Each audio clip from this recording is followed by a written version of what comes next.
Hey, hi, Sally Friends with Scrambled Legs, my new book, my new humor book. This is installment number 3. This is about wheelchairs. Having helped out at Special Olympics, I had watched wheelchair basketball and seen paraplegics in those low, streamlined, recumbent, hand-pedal bikes. I can tell you I never had the slightest desire to ever sit in a wheelchair. In rehab, it was sort of mandatory. In fact, as I mentioned, I was actually forbidden to get in or out of my bed by myself, and once seated in a chair, I was only reprieved to use the bathroom, and then I had to have someone with me, for which I had to wait for an aide to help me. Usually, if I was lucky, it was during a break of Survivor or American Idol. Otherwise, I pretty much sat in the chair. In rehab, almost everyone was in a wheelchair. Outside, it was a whole different matter. Once they took me outside and around the neighborhood to familiarize me with what it would be like to be in a wheelchair in the real world, the world of normies. As a result of this experience, I'm personally sponsoring a bond to fix the sidewalks in our town. The next time you walk down a sidewalk, think about doing it on wheels. And notice those roots pushing up cracks. And here's a hot tip.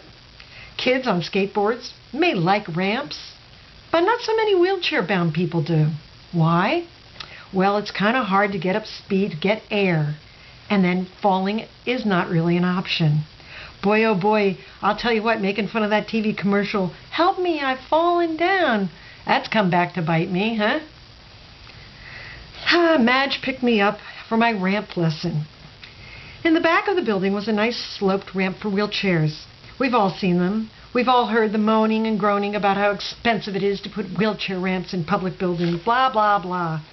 Speaking now as one of those few, and I might say quality persons who had to use a wheelchair, even a gradual ramp is actually no great shakes because, excuse me for being ungrateful, but a ramp makes a lot of sense. It beats stairs, but there's a problem. Yeah, you can't make a ramp gradual enough for it to be long enough to actually get up it with minimal effort. Yeah.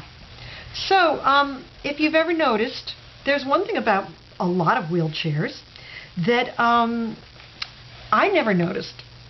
The answer, no real brakes. Actually, really no brakes at all. Not like a brake pedal or handle. That's right.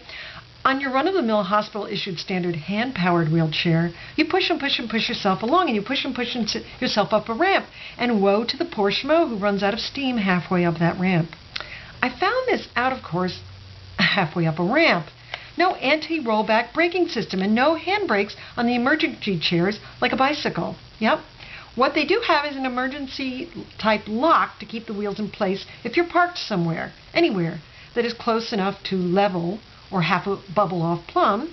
Yes, these hold brakes will work.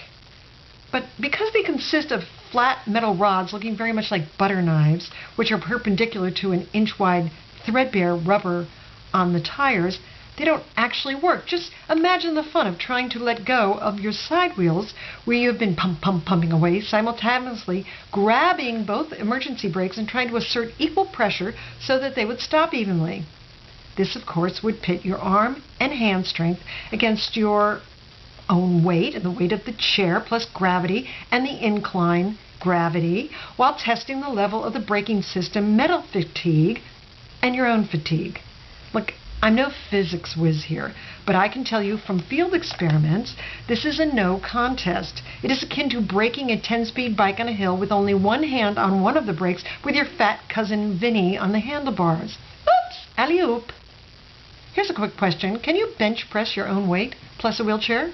Can you do it after being flat on your back for a week or 3 weeks or 3 years in a hospital? Can you do it on an angle with your back to the lower side of gravity? Can you do it in a box? Can you do it with a fox? No. Me neither.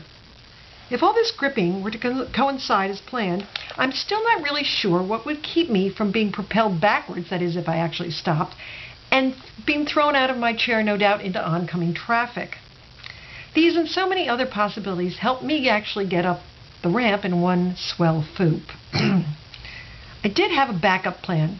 The same one I used to use when I could rollerblade, and that was just to run into the side rails and hope my years of gymnastics would kick in and I'd remember how to do a forward roll over the banister.